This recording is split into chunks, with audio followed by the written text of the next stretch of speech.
प्रवक्ष्यामि कवचं सर्वसिद्धिदम् पठित्वा पाठयित्वा च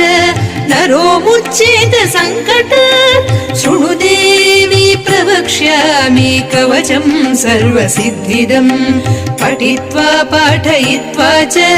नरो मुच्येत सङ्कटात्